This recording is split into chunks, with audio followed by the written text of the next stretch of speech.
Well, welcome to episode 47. Episode 47, that sounds crazy to say. Episode 47 of Infrastructure Matters. I'm your host today, Stephen Dickens, and I'm joined by my fantastic co-hosts, Camberley Bates and Krista Macomber. Welcome to the show. Good morning. Good morning. We've been talking off camera and goofing around, so now everybody's just ready to get going, aren't we? Yeah, well, you have to tell them what we've been talking about. Tour de France. Tour de France. Okay. So this is a shameless. Camberley and I this is a message going out directly to any tech vendor sponsoring the Tour de France. If you're looking for some organic coverage of your presence and your sponsorship of the Tour de France, Camberley and I are available for the final stage of the Tour de France, which goes from Monaco to Nice this year. So if you'd like to fly us over, we'll more than graciously accept the trip. I have also heard the beaches in Nice are beautiful. So yeah. Chris is not a cycling fan like Camberley and I, but she'll come along. So 3 tickets, that's all you need. Yeah, there we go. So we've got a packed agenda today. We're going to talk a little bit about what Futurum Intelligence is doing with some analysis we're doing in the chipset market, but also what Krista's doing and driving from a cybersecurity perspective. Camberley's going to tell us a little bit about what's going on in the data security space. We're going to cover what Infinidat cyber? Infinidat cyber. I'm going to pivot sports and talk a little bit about what IBM's doing at Wimbledon. And that'll be your show today. So I'll start with a little bit around what we're doing with Futurum Intelligence. This is a key part of the Futurum Group. This is us building market sentiment, market analysis, market sizing, growth. I've just spent 90 minutes of my morning so far this morning, and we're only at 11 o'clock, going through chipset data. So we've got a whole team of us looking at the AI marketplace, what's going on with GPU, DPU, TPU, accelerators, and trying to deconstruct that market and pull that together. So you're going to see that coming out from us in a few weeks' time. So can't preview too much of the data yet. We're in the final stages of curating that and battle testing it. But Krista, you've also been doing a piece of work on the cybersecurity space, and I think you're maybe going to beat us to the punch on getting your data out. So maybe you can just give us a bit of a preview. What are you doing, and what's some of the early findings like? Yeah, absolutely, Stephen. And yes, our cybersecurity decision maker intelligence data is in the dashboard. Similar to you, I got to walk through it this past week, a couple of days ago. So very exciting. And so, as you're alluding to, what this data is it is really understanding sentiment of decision makers in various marketplaces. Stephen, you were talking about, kind of chipsets, and in particular, the data that I've been kind of in charge of is around cybersecurity. So specifically for this kind of initial effort, we narrowed it down to focus on 7 product segments, specifically data protection, data security, posture management, your SIM tools, identity and access management tools, networking and cloud networking as well. And what we found was the top finding, I would say, that sort of jumps out to me that was really interesting was that more than half of organizations are intending to add a new cybersecurity vendor moving forward. And actually 45% of respondents told us that they plan to actually invest in a whole new product category under the 7 that I mentioned. And I call this out because there's been a lot of discussion in the cybersecurity market, especially this year, around this concept of sort of moving to platforms or solutions and trying to consolidate down the number of vendors and products from a customer perspective that they're working with for security. And that's because just the web of cybersecurity tools just has sprawled to become, you have dozens that may be in place at any given enterprise. So this is kind of creating some gaps in, visibility. It's slowing the ability to detect and respond to attacks. So there's sort of this push and pull, right? So I think it's sort of, ideally we would like to kind of move towards that more platform type approach. But at the same time, what we're hearing is that there are new capabilities that are needed in the security marketplace, whether that be to, protect new cloud applications that are coming into the equation, for example, whether that be new tools to be able to detect new and more sophisticated attacks that are emerging. So again, there's sort of this, on one hand, we still need this kind of more innovative, best of breed approach to be able to address the requirements as they're evolving, especially today. But at the same time, do so in a way that is, I would say very specific, right? So very focused on where are the gaps in the specific in the security implementation today, and specifically what is needed to be able to address those. Well, So again, that was sort of it's interesting you say that. I mean, I sort of track this space through a lot of your research and the commentary, and I kind of listen more generally. I've been hearing this sort of tension between platform and best of breed. I saw your coverage out at RSA, and I know you're going to Black Hat, and I just look at the vendor lists who are sponsoring that, and there's hundreds of vendors. I mean, is it kind of two things can be true at the same time type? Is it people are looking to consolidate and drive more horizontal platforms, but they also want to invest in best of breed at the same time, rather than is it a both and rather than an either or? I suppose is the question. That's what I'm seeing, and we'll actually get to this a little bit with Infinidat and how they're partnering with some of these companies. I did hear this, for example, from a company, Fortra, back at RSA, how they have a number of services across, kind of a number of segments within security. And what they're trying to do is kind of provide this platform where customers can sort of add as they need and as they go. So certainly it's I am seeing kind of both are kind of true at this point. And so what we're seeing is that there certainly are, sort of partnerships. We are seeing that there's areas where, a company might try to be flexible in terms of the ability to kind of add services as customers need them. Um, and from a customer perspective, what I would say is, it's important to sort of understand specifically where are the gaps, in your cybersecurity capabilities today, and sort of map those to what are the most pressing threats or vulnerabilities to really understand where does it make sense if you are going to choose to kind of either add a new product or a vendor that you're working with. Is that really the most strategic decision? And it might be if this, product or company really brings some best of breed capabilities to the table, that kind of fill those critical needs. So one of a couple comments here. I sit on a CIO CISO roundtable when once a month, and that group they do polls.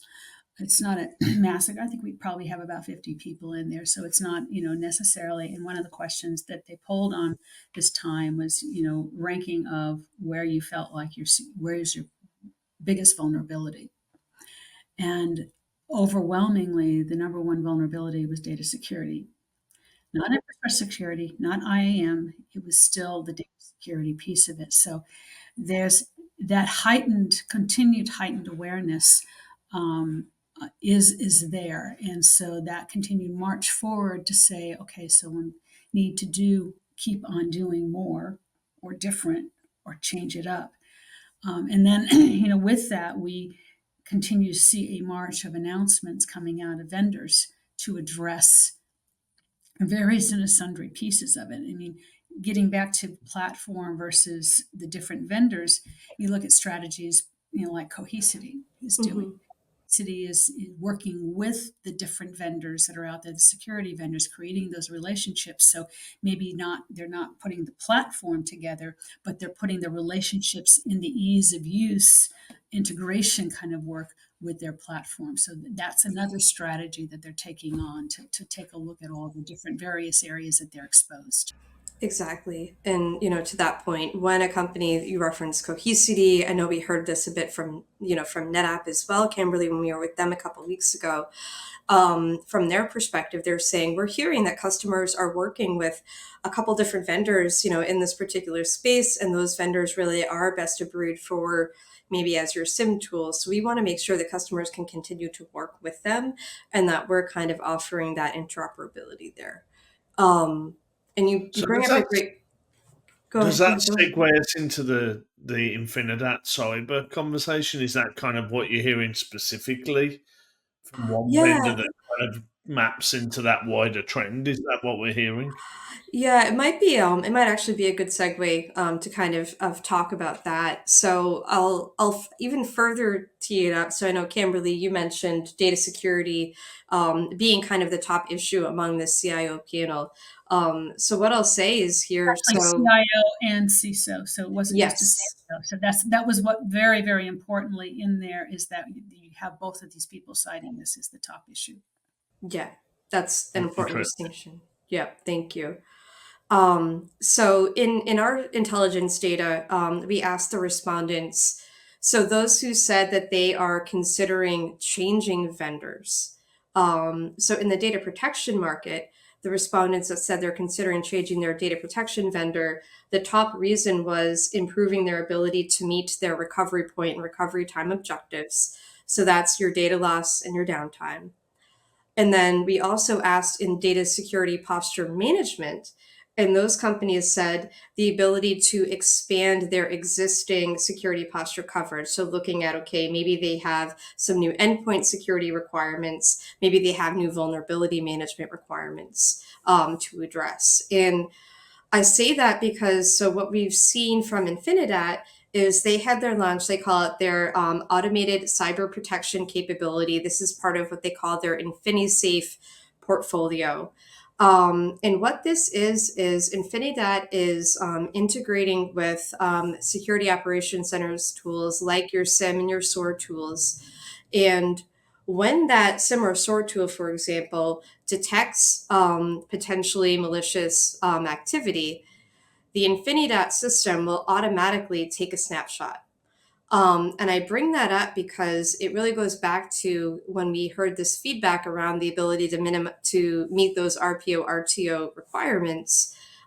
This really can help to minimize the amount of data loss because where it's automatically taking the snapshot, hopefully you're minimizing, kind of the spread of the attack within your environment.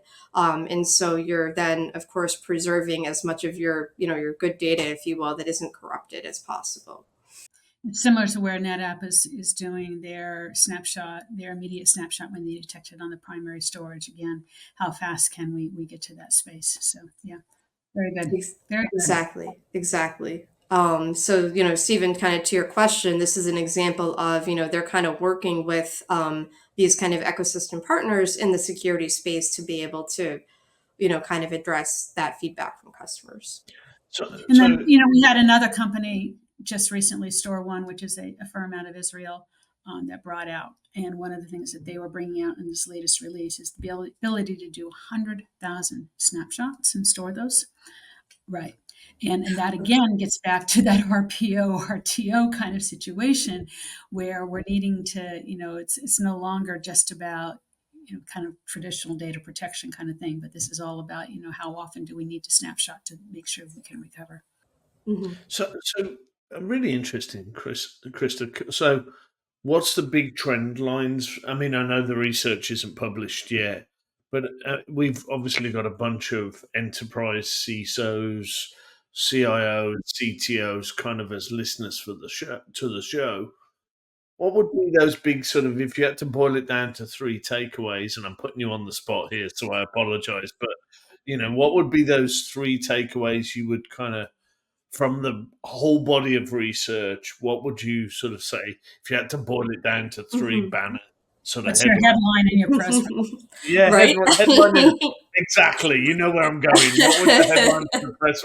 You can do Narty's job for him now and come up with your Right? three headlines. For ADD people that can't pay attention, what's the headline? Right? What's the Exactly. TLDR? I was just going to say that, the TLDR, right? So I would say, certainly one of the major trend lines is, as we're kind of alluding to here, there is investment, right? So we talked about investing in potentially new vendors, potentially adding product categories. And in fact, the ability to do that more quickly is more than 90% of organizations said that they need to deploy their tools faster when compared to 3 years ago, right? So there's spend that's happening, and it's happening quickly. I would say the second kind of trend line is kind of what we were just alluding to around. I referenced kind of that data point around data security, posture management, and kind of the need to keep up with new threats. The second one is, the threat landscape is evolving, and so customers are evaluating their suite of cybersecurity tools from the standpoint of the ability to detect these new attacks, protect all of these, whether it be applications and infrastructure and endpoints and things of that nature. So the ability to sort of keep pace with the evolving security requirements, which of course is feeding our first headline around kind of spending and investment. And then I would say, the third, this didn't necessarily fully come up in the data itself, but it's sort of, I kind of talked about it in the context of some of the conversations that we were having at RSA, which is that we were kind of talking about the push and pull between best of breed and consolidation. And the third is just the more that you can kind of make the life of your security operations team easier and kind of help them to, kind of identify those needles in the haystack, and really kind of be as preventative as possible against all of these attacks, that is going to go far. So really that would be kind of my third would be, empowering the security operations center to be more proactive and preventative, and really kind of respond more quickly. So those would be for me based on the data and the conversations that I'm having. I can feel a specific show solely where I ask you tough questions about your data coming up in the future. So maybe that's one for post honeymoon, sort of Right. get chill, get zen, and then we'll ask you one to sort of dive through. But no, that's going to be a fantastically interesting kind of data Preferably set. the day I get back when I'm, brushing off all the cobwebs, right? Oh yeah, yeah. We'll schedule that 9 a.m. the day you get back from your That would honeymoon. Yeah, that would be ideal. no prep whatsoever, just spot quiz, me asking you 20 hard questions. We won't do that to you, Krista, don't worry. So pivoting topic here completely, I got a really good briefing from the team at IBM about what they're doing at Wimbledon. That started this week. The championship started 1st of July. It's one of the things I kind of miss every year about not being in the UK. It kind of takes over the BBC for 2 weeks. You kind of come home from work and you can just sit on the couch and kind of watch 2 weeks of tennis. And I'm a kind of passive tennis watcher, but Wimbledon's kind of a national institution. So IBM's been a long-term sponsor of Wimbledon. And they don't just put their logo on it. They don't just sponsor the TV coverage. They really get involved. They've got data centers on site. They really get underneath this. And the key thing that came away from the briefing that I had with the team at IBM this week is that they're really investing from an AI perspective, both for the fan experience. They ran some research that said 55% of global tennis fans believe that AI will positively impact sports, which is interesting. But I think it also impacts the coaches and the players themselves. So what IBM's doing is leveraging its new Granite models. These were launched out at IBM Think and Red Hat Summit a few months ago. Say, Really, what is the Granite model? this is IBM's Granite model is their open source approach. 17 different models ranging from 3 billion to 34 billion parameters, open sourced. Also, some of the tuning on top of that with Instruct Lab, which they made available as an open source project. So this is really IBM being definitive about a particular use case for AI in sports, but focusing in on really, I suppose the two tension points that came through in the briefing with IBM was open source versus closed source, small model versus big model. And I think that was the whole conversation that we got into. It very quickly got into that rather than the tennis. But I think for me, it's really interesting of where are we going to see some of these small model? I see from the guys on our team who are covering Qualcomm and the devices that we're going to see small models go into either edge devices or out to mobile phones. I was on Ron Westfall's 5G Factor podcast yesterday talking about the Motorola and Google collaboration. So that's pushing models right out to the device. And then I think the other piece that IBM's leaning into is open source. Now, obviously, we're seeing ChatGPT and Granite, sort of Google's Vertex as kind of the poster childs for closed source.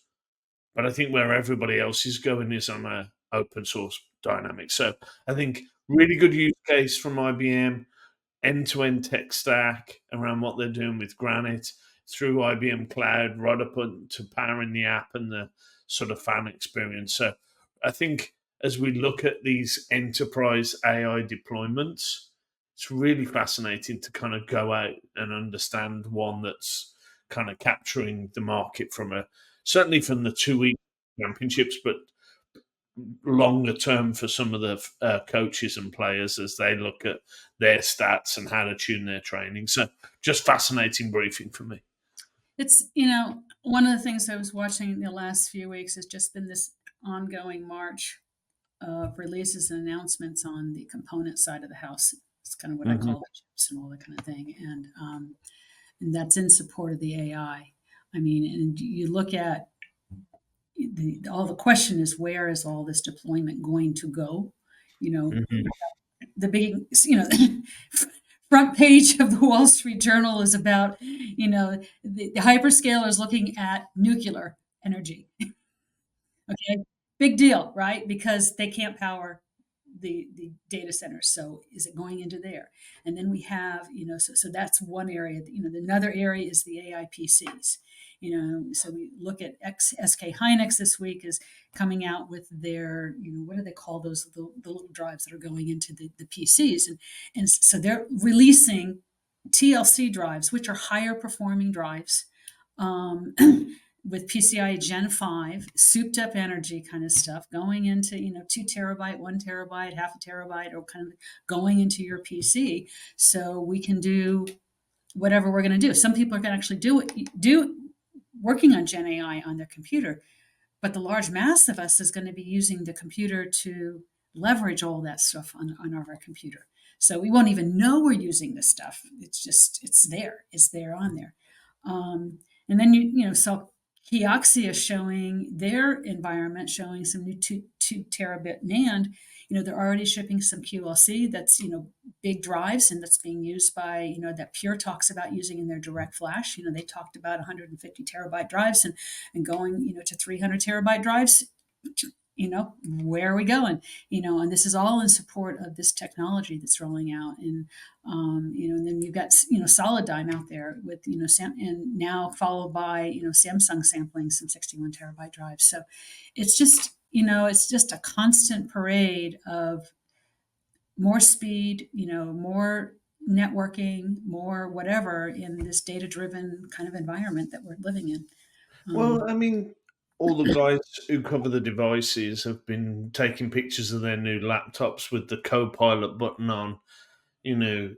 I don't track that space. I'll accept any laptops that any vendor wants to send me, but I don't track that space specifically. But those guys are all, the co-pilot button, putting AI sort of out to that edge device. I think we're just seeing it all up and down the stack. And the IBM Wimbledon piece was just get away from the noise of the technology for a little bit. As you're seeing it on memory, you're seeing it on security, Krista. I'm seeing it on infrastructure. We're seeing it on storage. We're seeing it across the whole stack. Is how does that all come together in a nice, clean, fantastic interface for the fan on their phone and gives a rich experience? You kind of start there and unpick the stack, And that was what came from me from the IBM Wimbledon briefing. They didn't start with the technology. It was start with the fan experience down.